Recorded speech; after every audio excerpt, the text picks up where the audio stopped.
Good morning and welcome to the Black Pill Radio Show. I'm your host, Mr. Tyler, and today we have a very good topic. We are talking with life coaches, motivational speakers, inspirers, people who are just helping anyone that they can.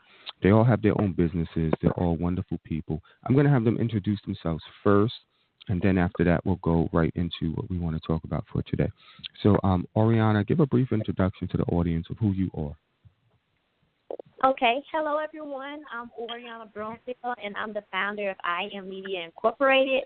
I'm from Brookhaven, Mississippi, which is a growing town 45 minutes south of our capital in Jackson, Mississippi.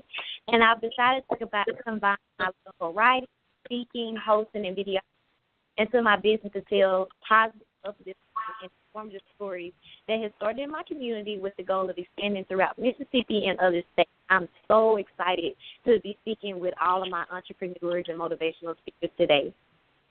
Thank you. And next up, we have Whitney. My name is Whit Devereaux. I am from Chicago. I am an author of Not By My Own, a domestic violence survivor, and my desire is to inspire, educate, and empower those in abusive relationships to be free and to enter into personal relationship with our Father in heaven. And just as she stated, I am very excited to be with you this morning. Thank you. Thank you. And next up, we have Miss Jennifer. Good morning. My name is Jen Waterman Moore. I am the founder of In Purpose, On Purpose, where we help you with your life, liberty, in the pursuit of your happiness. And we offer a wide range of services from social media management, life coaching, business consulting, as well as I'm the author of a book called No, I Actually Can't, Learning How to Say Yes to Your Dreams. I have a podcast called I Pop with Jen, as well as a faith-based women's conference that travels around the United States called She's Bad, Becoming a Disciple. So I'm excited to be here and excited to talk about this topic today. Thank you. And next up is Miss Ashley. Hello, and good morning, everyone. I am Ashley Kay. I am in Evansville, Indiana. I am a CEO and founder of Ladies About Dreams and Success, where we encourage women to follow their dreams, empower one another, and make success a priority. I also mentor young girls in the grades of 5th through 8th grade, as well as, I'm also a wellness coach for the company Herbalife. I just want to, I always look out to basically help anyone that I can, basically. Thank you. And I hope I'm pronouncing the name right. Is it Tawan? Yes. Okay, Tawan, you're up next. Okay, my name is Tawan Lowe. I am the founder of Women Walking in Their Own Shoe Movement and the foundation. What we do is we help women and girls reach their full potential. I am a big proponent of personal development and training, so I also work with organizations to help them maximize their talent of their employees. We have a conference every year called Women Walking in Their Own Shoes, and I also look forward to, my goal is to help women, especially women starting over from divorce, and just need to reboot their lives. So on Black Pill Radio today, and to contribute with all my fellow speakers, authors, and coaches. Thank you. Next up is Adiola.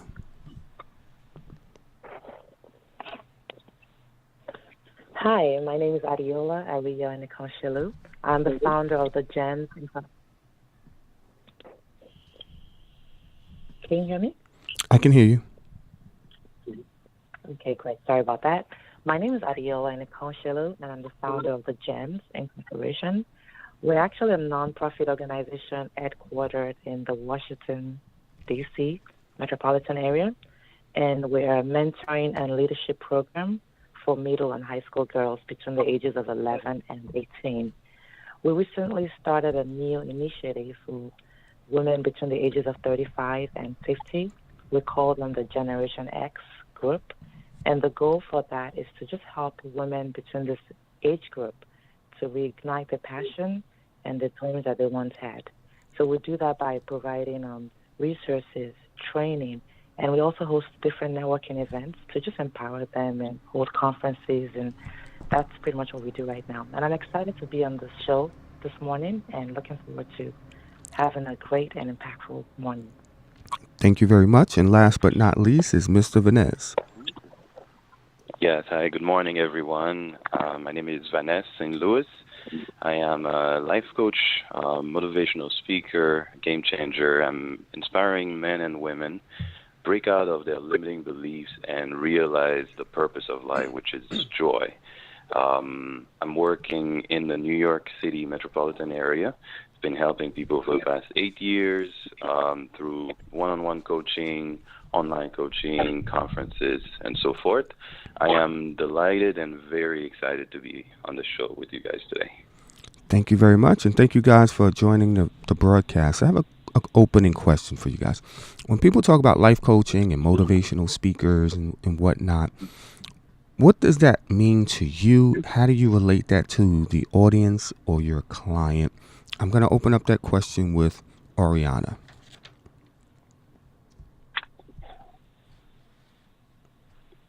Yes.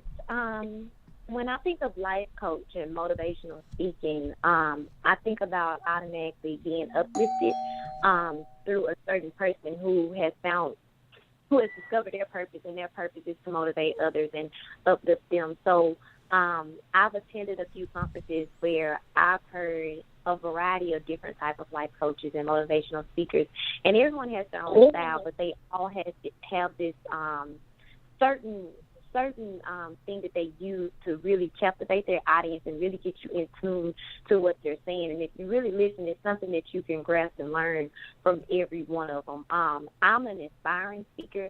I don't like to say that I'm automatically a motivational speaker, but I love to just get in front of a crowd and just motivate them to be better than they were yesterday, because when I go in my devotional and prayer every morning, that's what God gives me to give to other people. Okay, sounds good. I want to throw that question to Ritza.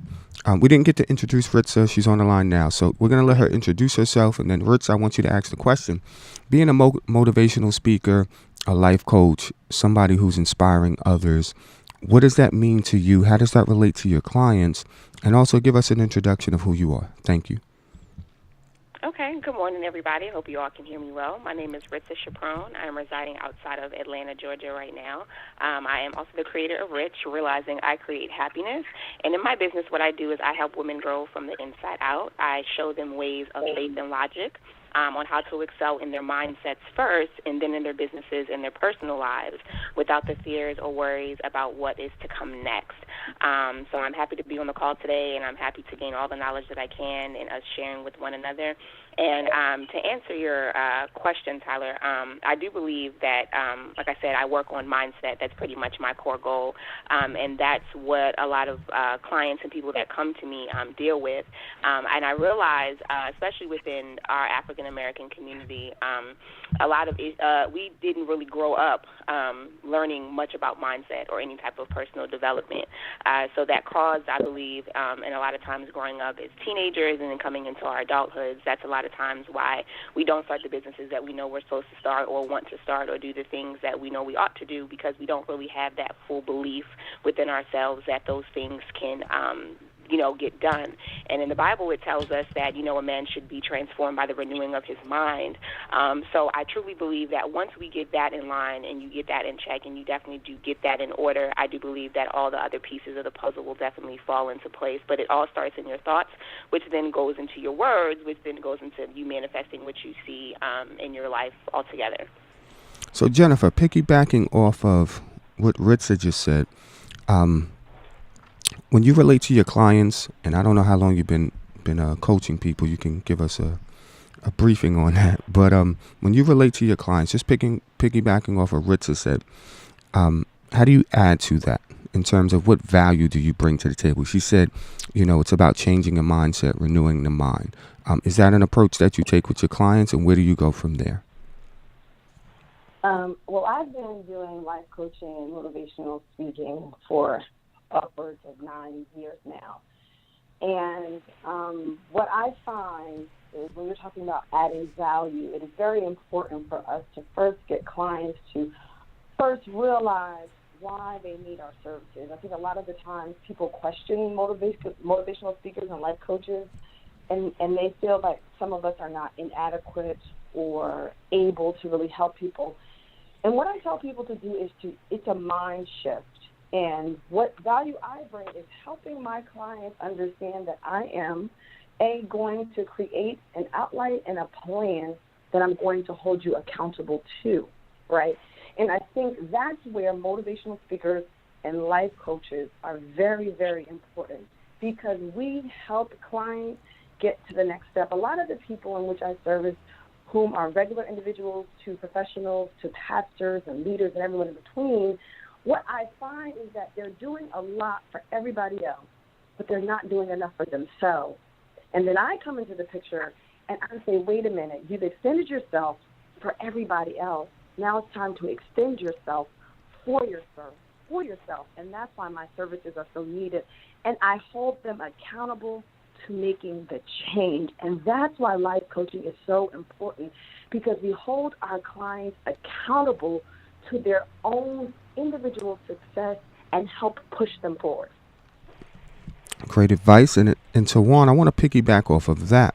So when you work with your clients, we have Ritza talking about mind renewal, and Jennifer's talking about starting within yourself, because you're helping so many other people. You got to help yourself first, right? So Tawan, where would you go from there? Like, how do we build on this for people who are listening and are taking notes? What's the next step? The next step that I would take is I require that all of my clients get a vision for their life. Most people are just wandering around. They have no destination. They don't know what they want. They've never thought about what they want because nobody's ever asked them, or they just never took any time to think about it. So I asked them to think about what vision do you have for your life? Where do you see yourself in 5 years? And what does that really look like? What do you want to own a business? How do you see the business? I want you to actually to visualize it. The Bible says without a vision, people should perish.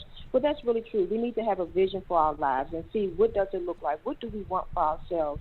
And then I go into the next step of you have to have some goals to match that vision, because a vision without goals is just a dream deferred. So then we have to put some goals in it, and then we have to move forth with the goals. And the thing about it is we've really never been taught how to set goals. People start New Year resolutions, and by January 15th, they're no longer doing them because they really have not been taught, especially that age between 35 and 50, how to really set goals and how to manifest the things that you want in life. So I connect the vision, because I require all my clients to have a vision board. So you can have something that you can look at, something that can keep you motivated and keep you moving to what you want to have. We're scared to dream. We're scared to dream big. That's the difference between the millennials and some of the Generation X. Millennials, they just dream. They believe they can have it all. And we really need to start tapping into one of the gifts that we have, our imagination, which is free to use, and use it as a tool. So vision and goals. And, of course, you have to still go back to the mindset, because if you don't change your mindset, having a vision and having goals really does not help you. Excellent advice. I'm going to move on to Adiola. And right now we're talking about mind renewal. We're talking about starting with yourself. We're talking about having a vision, setting goals, creating a vision board, which would be helpful for setting your goals, right? So when you work with your clients, and let's deal with the teens, the 11 to 18-year-olds, because they're young and we want to build them up properly, with mind renewal in mind, dealing with yourself, preparing yourself, and then having a vision and setting goals, where do you take the next step with your young girls? Yeah, so thanks for that question. For our young girls and the gems, one of the main things that we actually focus on a lot is their self-esteem.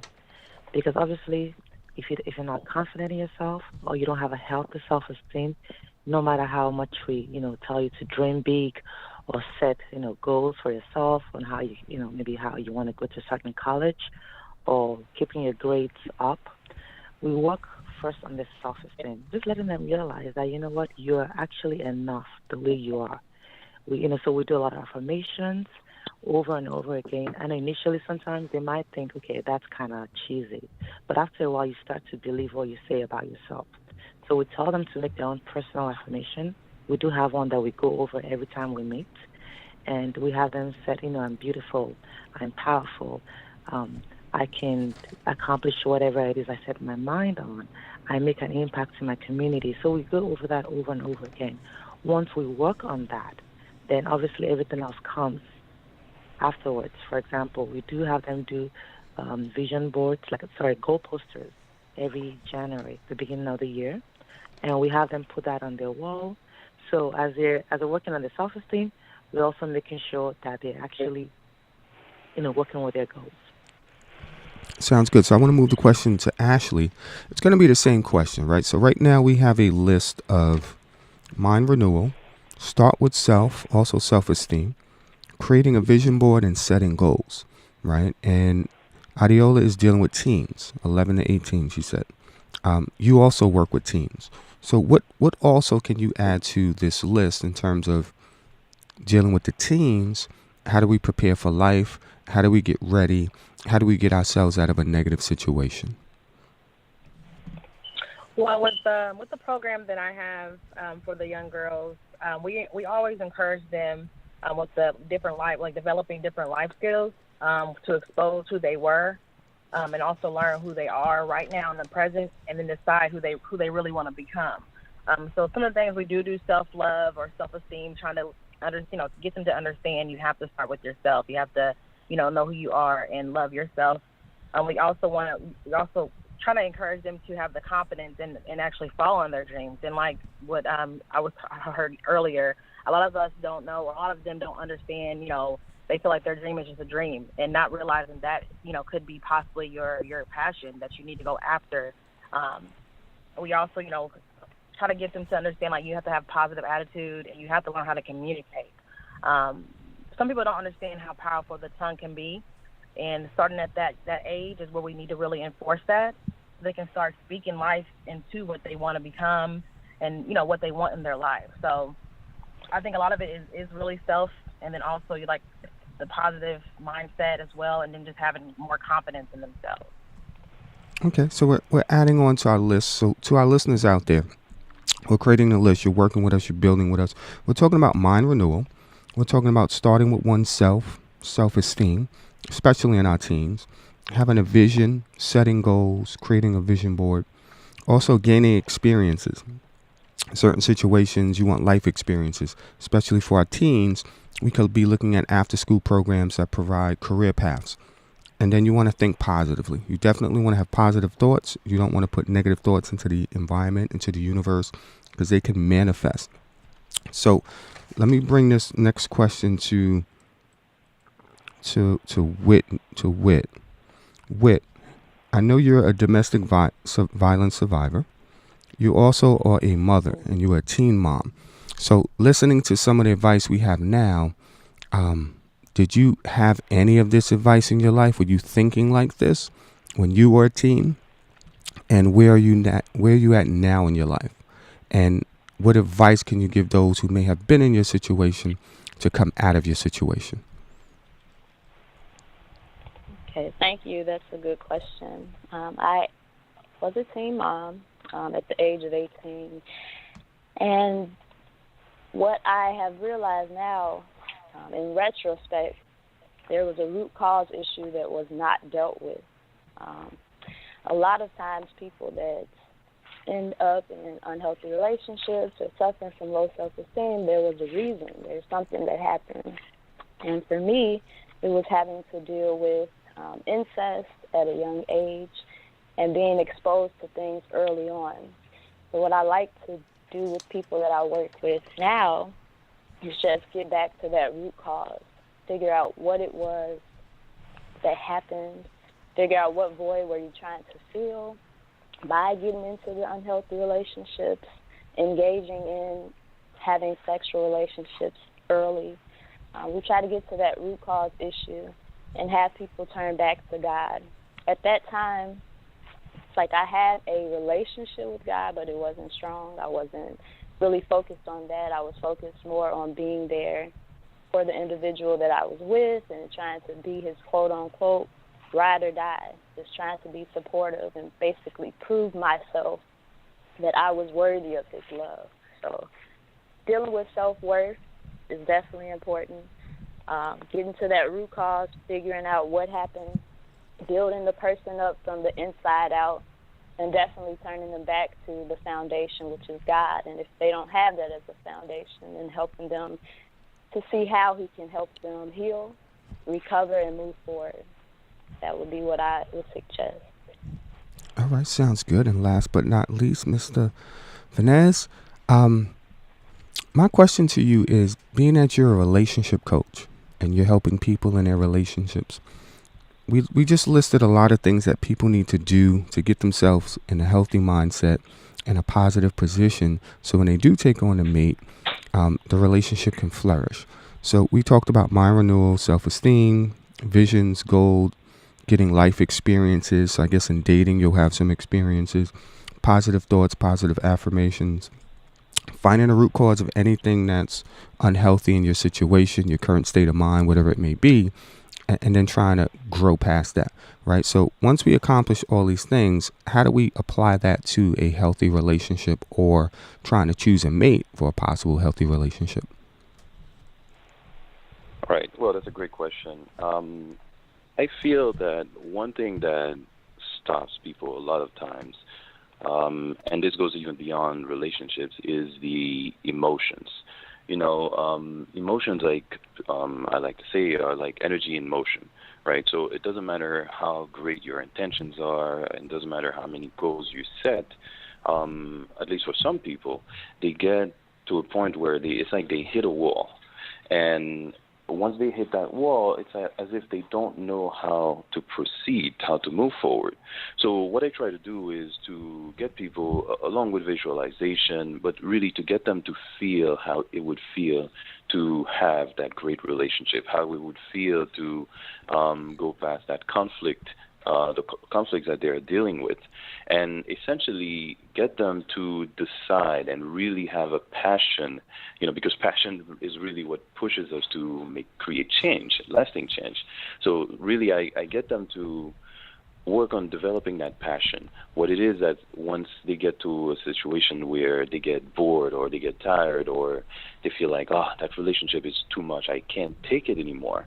But having that fire, that passion develops some sort of fire and grit in the person that will keep them moving forward. That's mainly what I try to focus on. There are many tools that I use in my breakout coaching program with people to get them to achieve the best life and the best relationship that they want out there. But I think that the most important aspect is the emotion, to really get them to feel it within their body, so that it's no longer just something that's intellectual at the level of the mind. Okay, so right now I have a list of about 8 things. We're talking about mind renewal. We're talking about starting with yourself, improve yourself. One way to improve yourself is to create a vision board and to set goals. Another way to improve yourself is through life experiences and skills. If you find yourself in a constant state of chaos, you might want to change your environment, change your situation. We also talked about positive thoughts, which would go to mind renewal. If you're constantly thinking about negative things, you need to change your mindset. That's not easy. Definitely going to need help with that. And part of that is being able to find the root cause of what's unhealthy in your situation. It could be past trauma, it could be current trauma, but you need to find that cause and you need to deal with it in a professional way. And then passion. You have to have passion for whatever you want to do, because passion is going to help you change your situations. If you find yourself waking up every day and you're not passionate about the day, you're not passionate about your job, your business, or what you have to look forward to for the day, you might have those negative thoughts. You might have unhealthy emotions running around inside of you. So that's great advice. I want to lead with Jennifer on the next question, which is, what can we start doing today that's going to help us create a better today and a better tomorrow for ourselves, for our families, for our communities? Great question, and I actually was going to piggyback off of your list, and there was one thing that I think we were missing that also ties into this question, and that is what I call a time audit. You can start today by doing what I do with clients. It's called a time audit, where we look at everything that you have going on in your life, and you begin to identify what I call the dead zones, the things that suck up your time, and you have no power, it's sucking up your time. You're not able to move forward. You have a lot of effort, but zero impact. And so I think starting today, I would tell anybody, stop what you're doing, and I talk about that in my book, and let's look at a 24-hour day, and let's look at what we do in a 24-hour time span, and let's begin to remove everything that is dead in our lives, right? Those things that do not push us forward, do not cultivate our visions, that do not cultivate our goals, and let's remove them. They are nothing but dead weight and will keep you from moving forward. It's like what I call quicksand, right? Quicksand is something that keeps you stagnant, it keeps you in one place, and it prevents you from moving or doing anything different. And I can promise you, there are so many things in our lives that have no added benefit, but we feel obligated and we feel like we have to say yes. And I would also say, number two, stop saying yes to everybody. I think a lot of the times we feel obligated, especially when it's family and friends, that we have to help and do for everybody. And the reality is you do not. And our most important commodity is not our money, and it is not corn, and it is not cotton. It is our time. And if people cannot respect your time, therefore they will waste your life, waste your time, and before you know it, you'll be in a new year in the same place, doing the same thing, wondering why you haven't seen any change. That's excellent advice. So if we're going to start today to make changes in our lives, one of the things we can do is take a time audit. And Jennifer described the time audit as what's sucking up your time, what is not necessary, what can we cut out of our day or cut out of our daily routine that can give us more time to do the things we need to do, the things we enjoy doing, and also learn how to say no, which is something I need to do, but I get what you're saying on that. So I want to come to Whit. Whit, I want you to add to this list, right? To somebody who may be dealing with a domestic violence issue. Because when we talk about self-help, we're talking about all types of areas, finances, relationships, domestic issues, right? So just to add to the list from a domestic perspective, what can a woman or a man or a child who finds themselves in a domestic situation, whether it's verbal abuse, violence, what can they do today to make themselves a better tomorrow? Okay, thank you for that question. Coming from a domestic violence perspective, I would say, because I speak to a lot of people and they're in denial, but first realizing that there is an issue with anyone being abusive in any type of way. A lot of times people don't realize that abuse is not just physical, but it's also verbal, emotional, it can even be financial. There are many ways that a person could be abused. So once you realize that it's not okay, you take your power back by walking away. If you're afraid to walk away, seeking help, seeking counsel, there is help available. There's the domestic violence hotline. You can call and get a confidential request for help.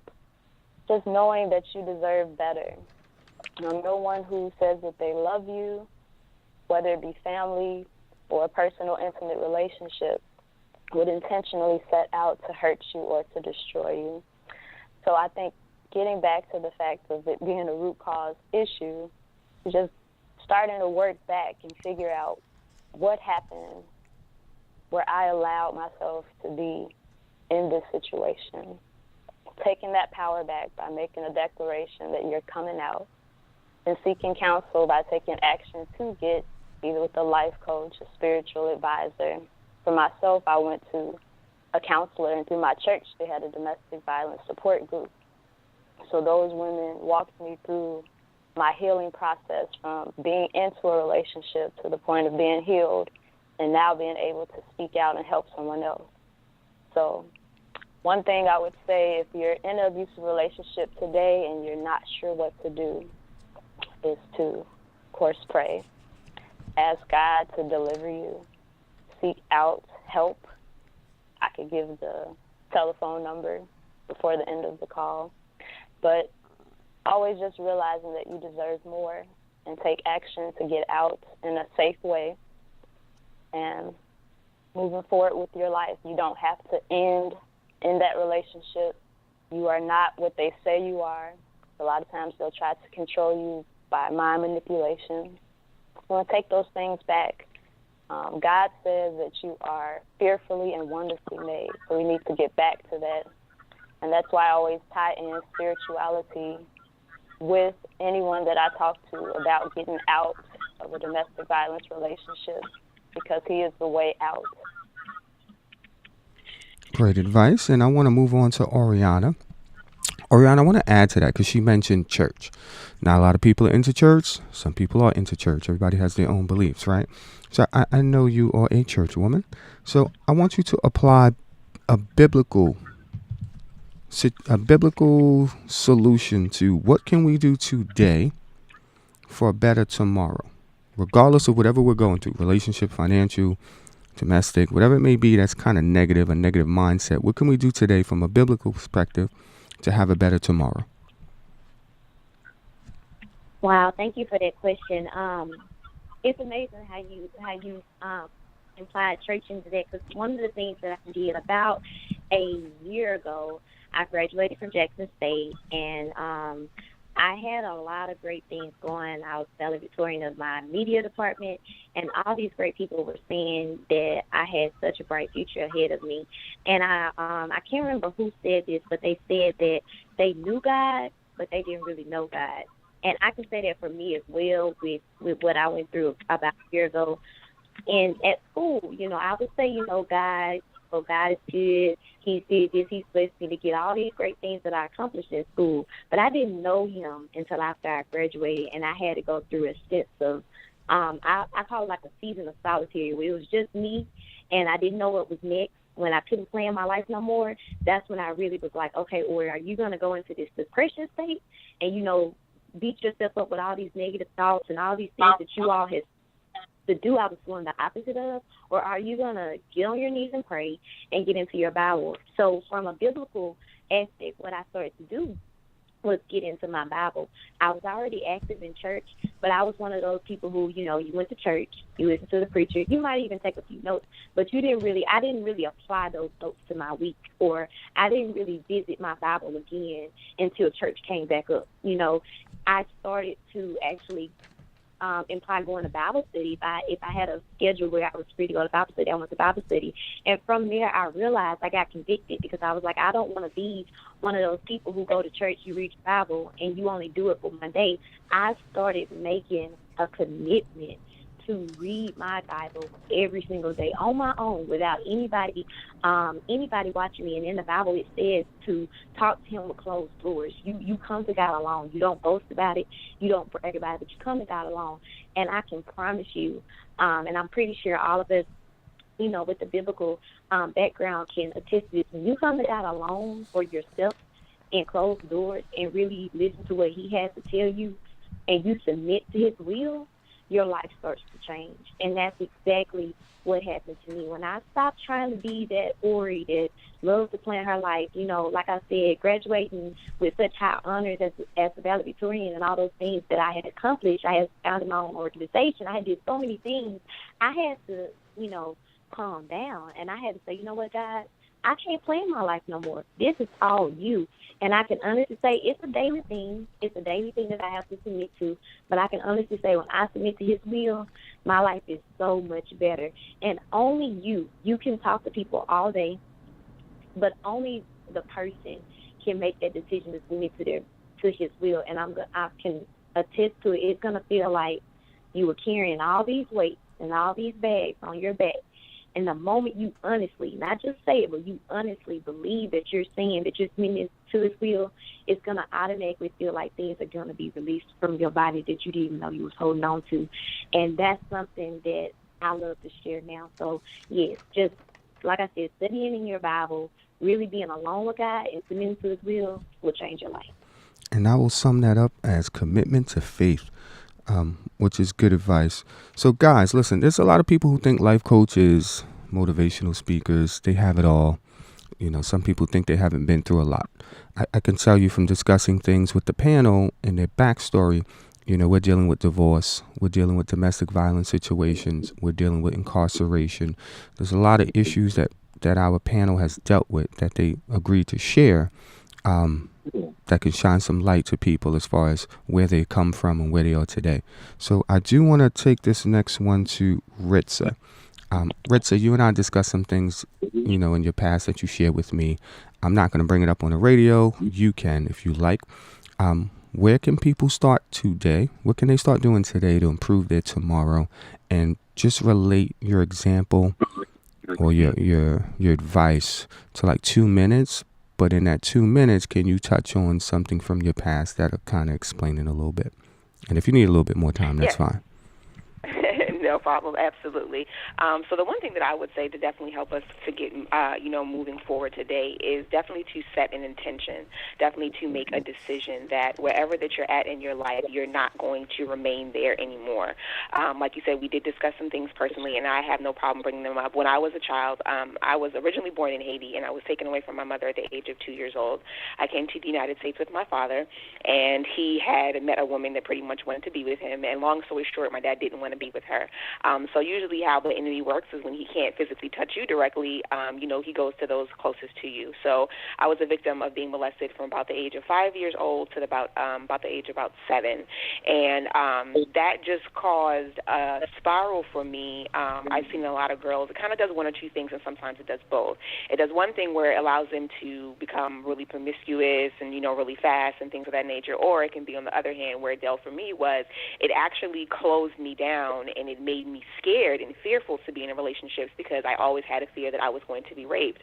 And I'll take a cue from one story one time. This was just a guy that I was just really cool with in high school, and I remember he was giving me a ride home from school, and it was his car, and he had like all his friends in the car and everything. And he ended up letting his brother drive, and he was in the back seat. So he said, "Hey, I'll give you a ride, but you don't have to sit on my lap." So before I got in the car, without me even thinking it, I just said, "Don't try anything funny." And this guy has never given me, even a reason to think that he would even look at me in the wrong way or even violate me in a way. And I literally said that to him. I said, "Don't try anything funny." And he just looked at me with such a disdain, and then he said, "Are you serious?" He was like, "I would never do that to you." And in that moment, I knew that, Ritza, you have to change this. Like, this has to stop. Because you can't go through your whole life thinking that every man that you meet is going to try to do something to you, even in a sexual way or just emotionally that's going to hurt you and break you down.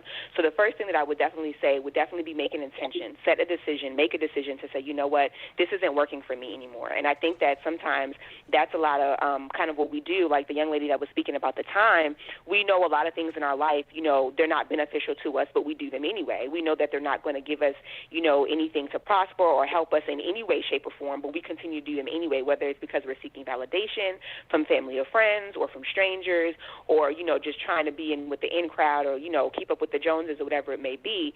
So that is my main thing. It always goes back to me with mindset is I had to make up my mind to say I wasn't going to allow the person that victimized me to allow me to continue to go through my life to victimize everybody else.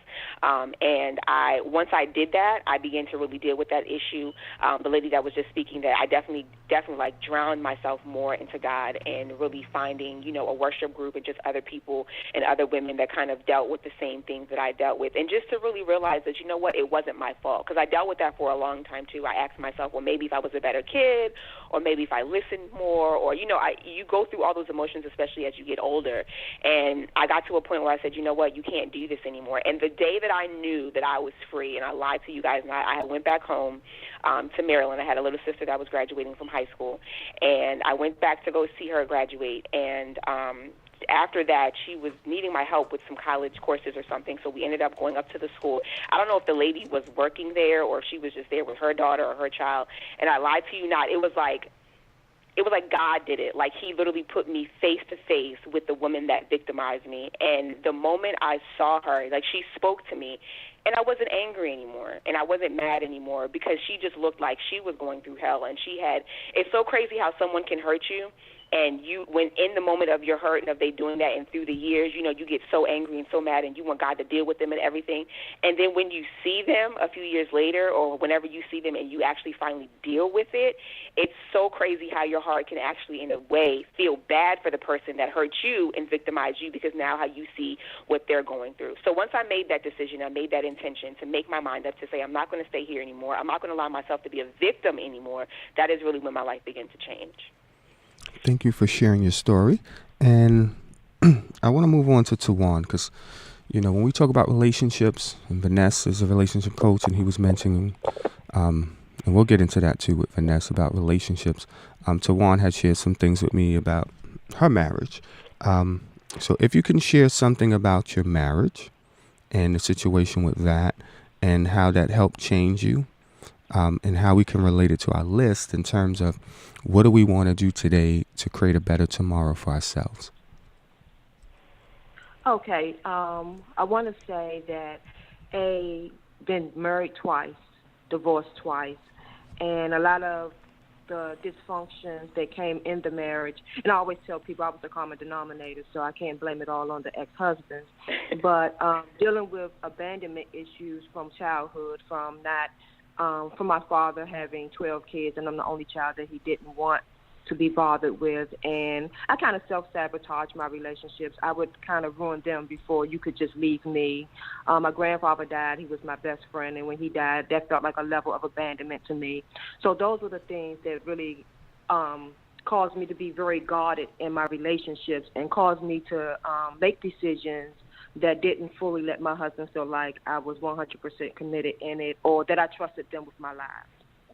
So when divorce was over first time, it was to a friend that somebody I had been friends with for over 20 years. I lost a 20-year friendship, which was devastating to me.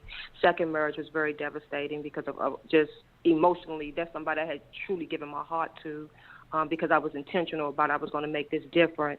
But what I decided to do to move forward to make the next day better and what other people can do is I made peace with my past.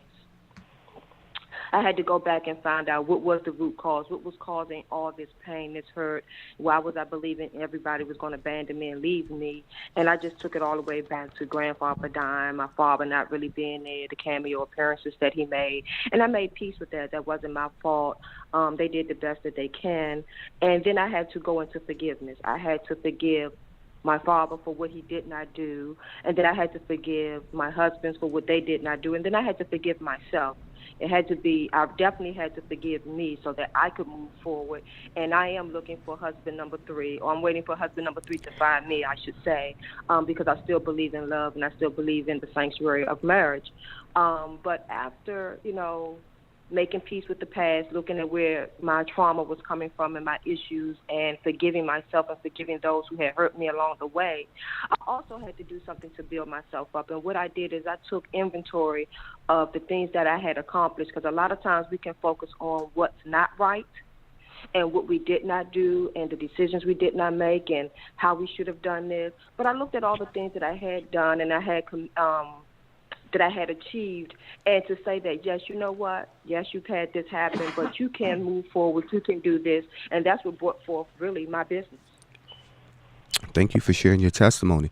Everybody has a testimony, and it's important to share it because that's how we grow from it, and I thank you for that. And I want to move to Vanessa because, she's talking about failed relationships, failed marriages. You shared a little something with me, and your past helped put you on the path that you're on now. So just touch on that a little bit and relate that to the list that we're trying to create in terms of the things we can do today to have a better tomorrow. Okay, thank you for that.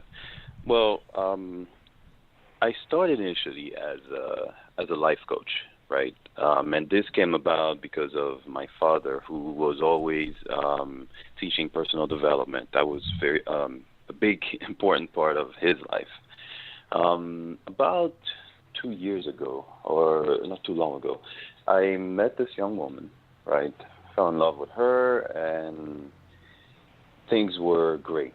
At least I thought they were. And, circumstances and events presented themselves that caused us to have to separate. you know, a lot of times we go through divorces, we go through breakups and whatnot, and we think that, oh my God, that's the end of the world. For me at the time, to be honest, I felt like, okay, this was like 100 times worse, you know, because that was really what I wanted. But you know, we ended up breaking up. That's really when I started looking for help from a relationship coach. And, you know, being a life coach myself, I had the ability not to necessarily make the change in the moment, but really to look at myself from the outside and say, dude, what are you doing? Okay, you need to move forward. You need to grow. So, and what ended up happening is that it hurt me so badly that a lot of the principles that I believed in, I was not following them. And that's really, when I mentioned emotions before, a lot of times we have those things that we decide to do, right? But we get to certain points in life where things hit us and then we fall back. And I realized that became a pattern for me. So after reaching out to that relationship coach, I started learning a lot. And honestly, I saw what was out there in the dating community with all those guys that are claiming, oh, you could walk down the street, pick up this girl, go to bed with her, and keep it moving. That did not really, I didn't really connect with that. So then that's when I really decided, okay, you know what, I'm a coach. I can learn the process. So I put myself through experimenting, learning from other coaches, until I got to the point where I feel more confident now to say, hey, listen, when it comes to a relationship, I can guide you and help you through whatever it is that you have to go through. Now, the one thing I can say that this taught me about myself and that it taught me about all relationships, really, because, by the way, I mean, just want to say this real quick. I'm back with the girl now. I have an amazing relationship. I've never been happier before. So at the end, it worked out. But the one thing that I learned is that we tend to look at problems as problems, right? We don't think that we should have problems. It's like we think that we're not supposed to have problems. However, problems call us to a higher level. You know, they're pointing us something that we need to fix within our lives, because it doesn't matter who you were with, how many breakups or divorces that you've had. At the end of the day, the one person that's the most important in the world is always going to remain you. So that's where we see how important it is to focus on personal development, because if we become better, inevitably our relationships, our finances, and everything around us will become better. So I would say that the main thing we need to do is to realize that we need to, we don't have to fight off problems. Problems are actually great. We should welcome them, because that's how we grow. And the only additional thing I would say is that we have to, in order to create change, to start today, I would tell someone the number one thing to do is to find things to be grateful for. Gratitude, to me, is one of the most powerful emotions that we can have, because by being grateful for what we have, we can actually open the doors to receive even more things. Thank you for sharing that great advice. That's like a tweetable moment for those who are out there. So solve our problems, and that creates growth, which is true. And I want to take this next thought to Adiola. And I want you to use this in a teen's perspective, because you work with teens 11 to 18. That's part of what you do. I know you also work with women who are 35 and older. If you want to relate it to both, that's fine. But I definitely want you to touch on the teen point of view for this. So starting today, what can teens do to create a better tomorrow? And if you do want to add the 35 and over, that's fine as well. Okay. So what I'll do, I think I'll start with the 35 to 50-year-old. And I guess that's one of my new passions that I have. And I'm passionate about this group of women because we're sort of in the generation whereby you're sandwiched between the millennials and I believe the generation, I'm trying to see what they're called, the ones right before the Generation X. I guess I'll leave that, but the ones that are right before us. And so a couple of things I want to say is to dream again. Go back and revisit the vision that you once had when you were younger or before life happened. Because a lot of times, if we go back and look at the goals and dreams that we had years ago, when life happened, or maybe you've gone through some setbacks or challenges, some of us have actually, started to retweak our visions. Like, okay, don't let me try to be this. I can be this. I'm okay the way I am. Or maybe because I have kids now, it's okay for me to settle a little bit and just, focus on them, and my dreams are no longer valid. Or maybe because I'm dreaming too big. So pretty much go back and revisit the visions that you had for yourself at some point in life, and go through them. If you're still passionate about it, or you still feel that strong emotion about it, that means it's still valid, and it's not too late to pick it up again. The next thing I want to encourage to this group of women is not to forget who you are. No matter what, you're still the same person. Your circumstances and setbacks or successes or whatever the case is that you've gone through does not define who you are. So you're still the same person. And I always tell people, never forget who you are. You're still the same person. The next thing is I would like to encourage our Gen X ladies, which is what we call them, is to invest in skill set and the right mindset. And when I say that is, if you look at things now, it's a technology age. It's an information age. And a lot of people that are within 35 to 50 now, they weren't born with the technology. Like, we didn't come up when, right now, when I look at my kids, my 8-year-old can go into my iPad. He can decode my password. He could do certain things that I couldn't do at his age.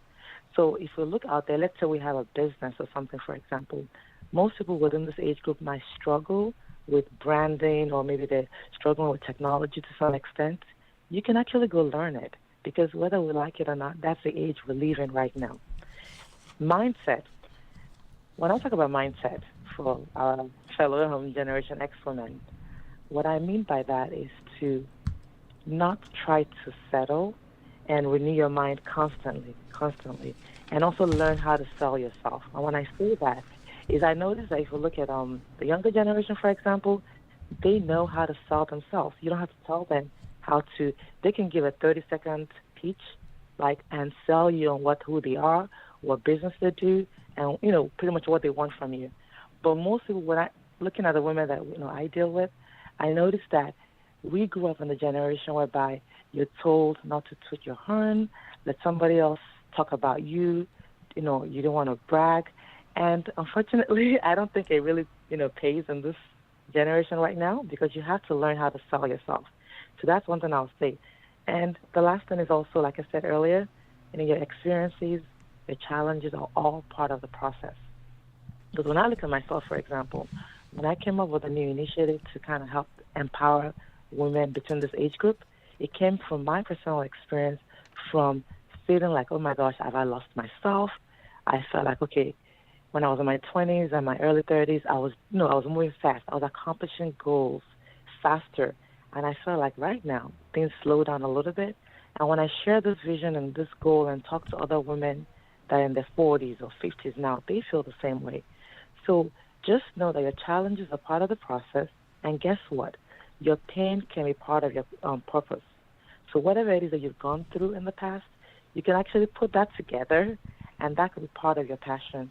And that could be part of your rebranding, if that's what they call it now. So going back to the teenagers, I think we've kind of covered that earlier. As far as, going forward, revisit your goals, tell yourself how great you are. The good thing about it, you're so young and you still have a lot, time ahead of you.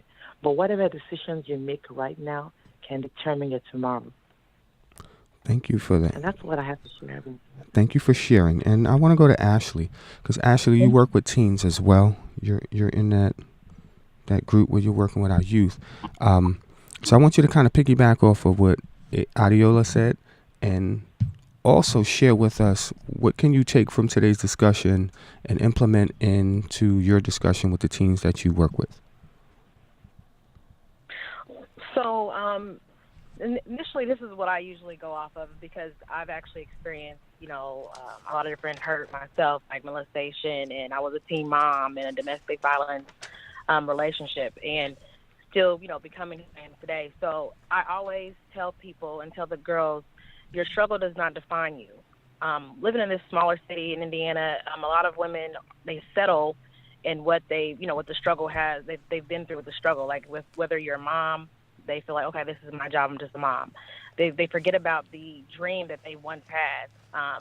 And, a lot of times they go through, domestic relationships and they just settle in that. Even if they get out, they just feel like there's nothing else for them to do. And I try to remind them, because even when I was at my lowest, going through all that, I always still had in my heart the passion to become who I am becoming now. So I knew that it was something else in my life that didn't just hurt. I was going through hurt constantly, and I'm like, there has to be something else. So, one day I just decided, and I even tell my children this, I have a 11-year-old and a 6-year-old. When we wake up in the morning, tomorrow's not promised. So it's like, be grateful that you're actually able to wake up on the wake up list. That's why I call it the wake up list. And it's just, like giving you a chance to, like, even if you went through a bad day yesterday, you want to call it a bad day. You were able to wake up this day and make something, like change something. Make today greater than it was. Even if yesterday was greater, make today even, the greatest, because tomorrow is not promised. You can't allow a struggle to take you down and, not give you a chance to become who you really are supposed to become. I was very insecure, and with these young women, these young girls, even like at 11 years old, they don't have the confidence sometimes, with a lot of, things going on in schools and a lot of words going on. We have to teach them to be confident. You have to be confident. So you do have to brag about yourself. You do have to love yourself first, because if you don't love yourself, you don't even know how to accept the right love from anybody else. So like myself, being a teenager, I was just looking for love. And yes, I had a loving mother who worked all the time, and she was always providing, but I still wanted that love from a man, and a lot of girls feel the same way. So I just try to remind them that, you have to love yourself first. You have to be confident. You can't, allow negative and things to happen to you and let it destroy you. You have to actually accept, okay, this has happened to me. I can't keep on dwelling on this. I have to accept it and forgive whoever hurt me so that you can move on. Because if you can't forgive anyone, if you can't accept it, you're going to you're just going to be stuck in that circle of hurt. And not saying that struggle won't come tomorrow, because, that's just life, that's the game of life. But you have to be strong enough and, have a great support system, really, a positive support system to help you get over the struggle, get through the struggle, so that you can be more confident the next day. It basically, to me, it just starts with self. Okay, so I'm going to run down our list, and thank you for that. Right, so we created a list of things that we need to do, and then we created a list of things we need to do today to improve tomorrow. So our ultimate list was mind renewal. We need to change the way we think, right? We need to start with self. We need to create a vision board. We need to set goals. We need to have self-esteem, especially with our teens. So we have to believe in ourselves and have confidence. We talked about career paths. So get some life experience, some life skills. And Adiola talked about that in terms of skill set, right? So we also talked about positive thoughts. We need to think positively. That goes with confidence. That goes with believing in ourselves. We need to find the root cause of what's the unhealthy situation in our life, whether it's current or in our past. We need to be able to identify it and be real with ourselves. And then we need to have a passion, because passion is going to create change. Passion is going to wake you up in the morning. Passion is what's going to keep those positive thoughts in your minds and in your hearts for things that you really want to do with your life. Because if you're not passionate about things, it could lead to depression, right? So we definitely want to inspire passion. We want to find our purpose. And then lastly, we want to take a time audit. We want to figure out what's sucking up our time, what we can eliminate from our time, so that we can use the extra time that we have to do the other things that's on our list. And then the other list that we came up with, what can we start to do today? Time audit, learn to say no, identify issues, seek help, confront issues, commit to faith, make peace with your past and forgive, solving our problems, and that will create growth. We talked about being grateful. We talked about reflection and investing in yourself, and also investing in skill sets. And we talked about loving yourself and having confidence. So that's a list that we came up with today. I want to thank our listeners for listening in. We had 8 panelists today. So everybody got to speak a short period of time, but collectively it was a lot of information that we put out there. Go to our resource page on blackpillradio.com. On the resource page, you're going to find information from all our panelists who were on the broadcast today, and you'll be able to contact them, purchase their books, purchase their lessons and things that they're selling off the website that can help and benefit you.